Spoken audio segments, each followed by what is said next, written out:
If you are a young person, you are probably walking into a series of traps right now.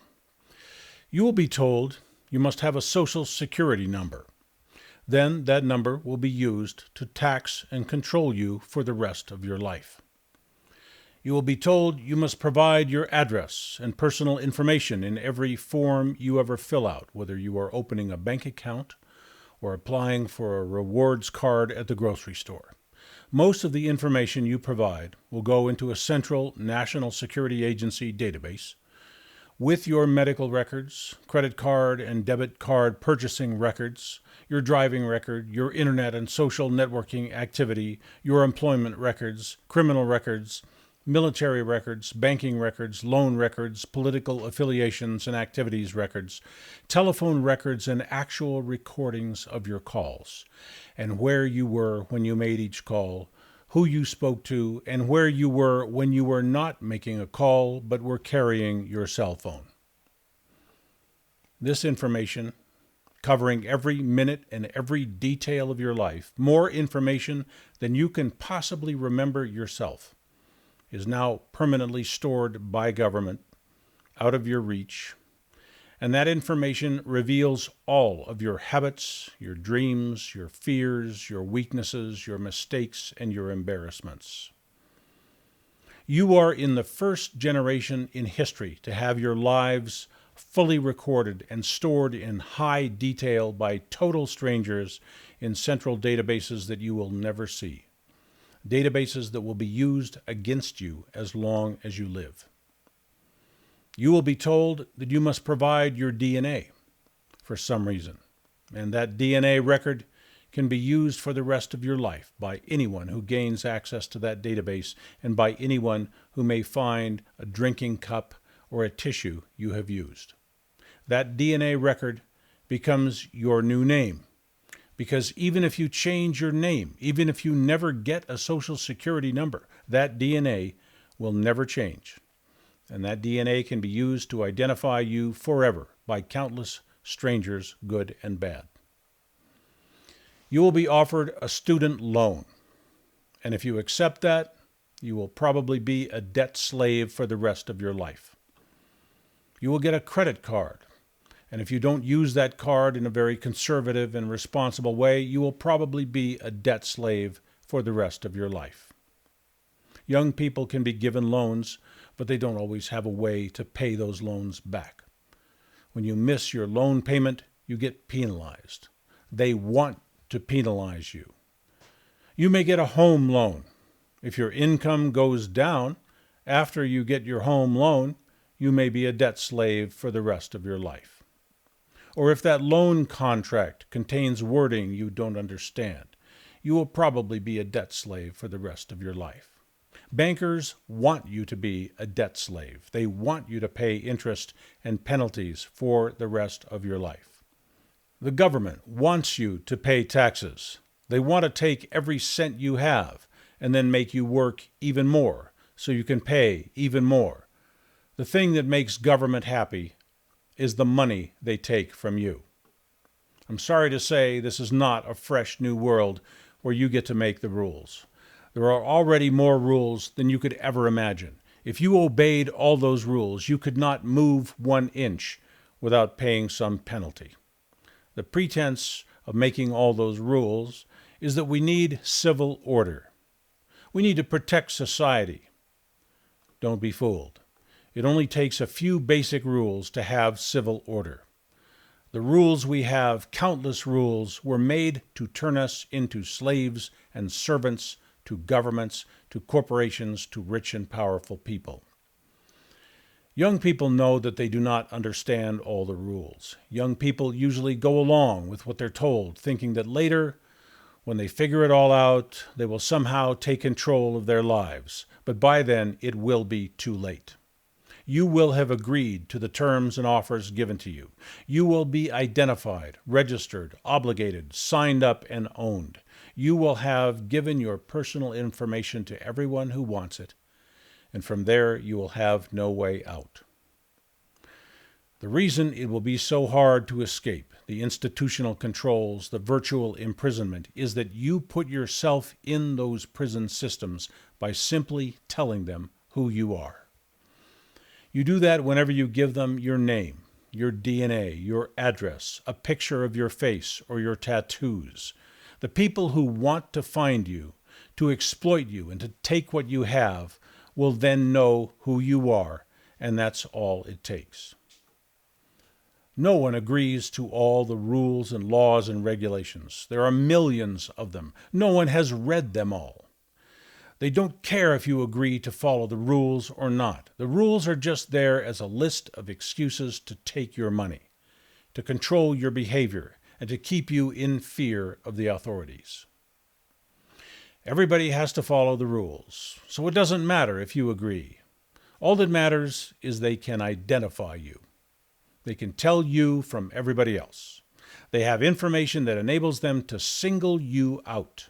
At that point, they just pick a rule and penalize you for not following it.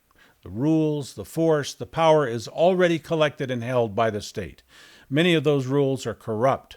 Many of those rules are enforcing the agendas of private corporations. All that force and power is applied to the members. You are a member as soon as they can identify you. The first thing the policeman asks you for is your identification.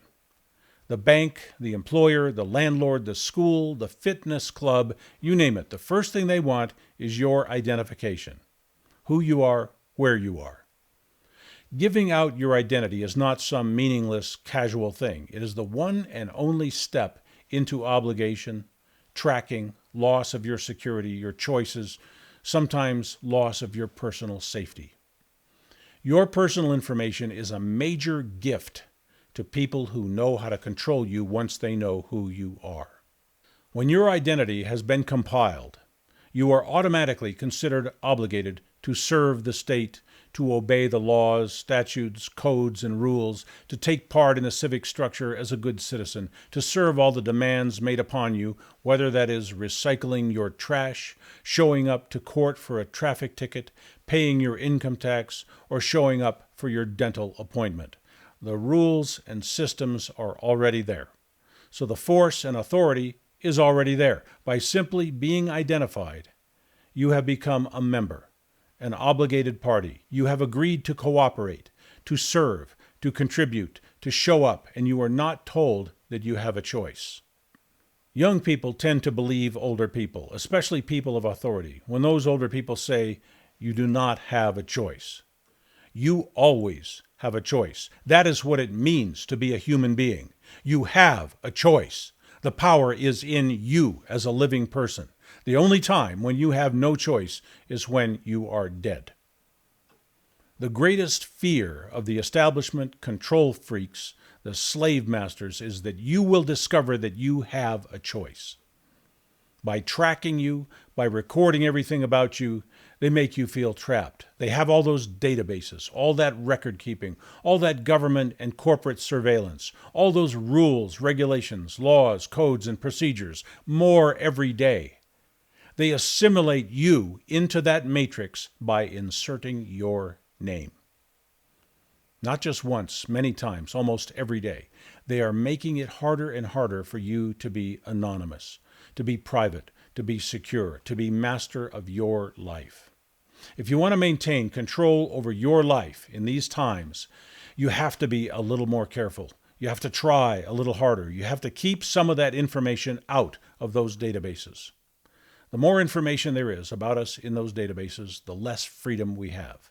The more taxes and fees we pay, the more claims fall upon us, and the more controls are put upon everything we do. Just by knowing who you are, government agencies and private institutions sign you up, whether you like it or not.